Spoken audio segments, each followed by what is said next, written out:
கிருஷ்ணகிரி மாவட்டம் ஓசூர வனக்கோட்டத்துக்கு சேர்ந்த ஜவளகி நம்ம டெய்னிக்கோட்டை வனசரகத்தில் இன்றைக்கி வந்து யானைகள் வெளியில் வரக்கூடாது அப்படின்னு சொல்லி மாப்பெரு அளவில் வந்து ஜக்கேரி கிராமத்துக்கு சேர்ந்த முழுக்க நம்ம டெய்னிக்கோட்டை தாலுக்காவில் இருக்கக்கூடிய அனைத்து பொதுமக்கள் வந்து இங்கே வட்டாட்சியர் அலுவலகம் முன்பாகத்தில் ஆர்ப்பாட்டம்.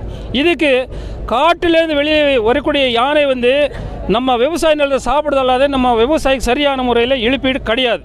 இதே போல் உயிர் சேதாரங்கள் அதிகமாகிடுச்சு.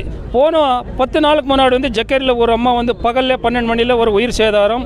இன்றைக்கி 5:20க்கு சூளகிரி பகுதியில் வந்து ராயக்கோட்டை பகுதியில் வந்து ஒரு உயிர் சேதாரம். போன வருஷம் இங்கே வந்து டெய்னிக்கோட்டை தாலுக்காவில் 16 உயிர் சேதாரங்கள். இப்படி இருக்கும்போது வனசரக அலுவலர்கள் அவருக்கு சரியான முறையில் வந்து அரசாங்கம் அவருக்கு உதவி செய்யணும். ஒரு ஜீப் கொடுத்துட்டு 70 லிட்டர் டீசல் கொடுத்துட்டு நீ மாதம் மேலே சுற்றணும், அவங்க சம்பள காசு போட்டு சுற்ற முடியாது. அரசாங்கத்துக்கு இதுக்கு வந்து நம்ம கலெக்டர் ஆஃபீஸ்லேயும் பல முறை சொல்லி பார்த்தாச்சு. ஆனால் அது நம்ம சொல்கிறது அங்கே போதே இல்லையோ.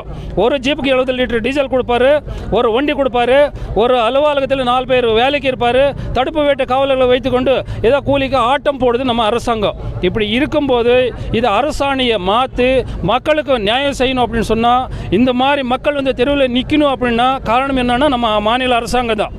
முதல்ல வந்து அப்பா நேர்மையாக இருந்தால் குழந்தைங்க நல்லா இருப்பார் அப்படின்னு நம்ம முன்னோடிகள் சொல்லிட்டு இருந்தார். அதே போல் நம்ம விவசாயிங்களுக்கு வயிற்று மேலே அடித்து கொண்டு நம்ம மாநில அரசாங்கம் மக்களுக்கு எது ஒரு சலுகைகள் இல்லாத வனசரகத்தினுடைய இரும்பு ரோப் போடாத மக்களை ஏமாற்றி கொண்டு இருக்கிறது. இதுக்கு நாங்கள் தமிழக அரசையை வன்முறையாக நாங்கள் கண்டிக்கிறோம்.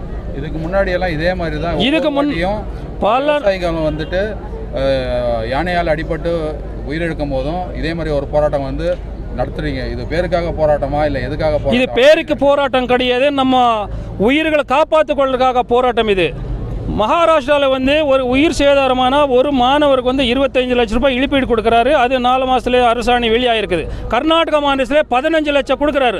நம்ம தமிழக அரசு 10 லட்சம் கொடுத்து மக்கள் வாயில மண்ணு அள்ளி போட்டிருக்குது. இப்படி இருக்கும்போது நாங்கள் வன்முறையாக கண்டிக்கிறோம். இதுக்கு சரியான முறையில் வந்து வனசரக அலுவலர்களுக்கும் அப்படியே பொதுமக்களுக்கு அரசாங்கம் வந்து மறுபரிசீலனை அரசாணையை மாற்றி மறுபரிசீலனை செய்து அரசாங்கம் நியாயம் செய்யணும்னு சொல்லி நாங்கள் கேட்டுக்கொள்கிறோம். பி.கே. கணேஷ் ரெட்டி, தமிழக விவசாயிகள் பாதுகாப்பு சங்கம், கிருஷ்ணகிரி மேற்கு மாவட்ட செயலாளர். கண்டிக்கிறோம் கண்டிக்கிறோம் வனத்துறையை கண்டிக்கிறோம் கண்டிக்கிறோம். இங்க திரு தென்கோட்டை சார்ந்த திரு நாராயணன் அவர்களை உரையாற்றுமாறு கேட்டுக்கொள்கிறோம். அதே மாதிரி இந்த கூட்டம் பாதுகாத்துடு ஏழை எளிய விவசாயிகளை பாதுகாத்துடு காத்துடு.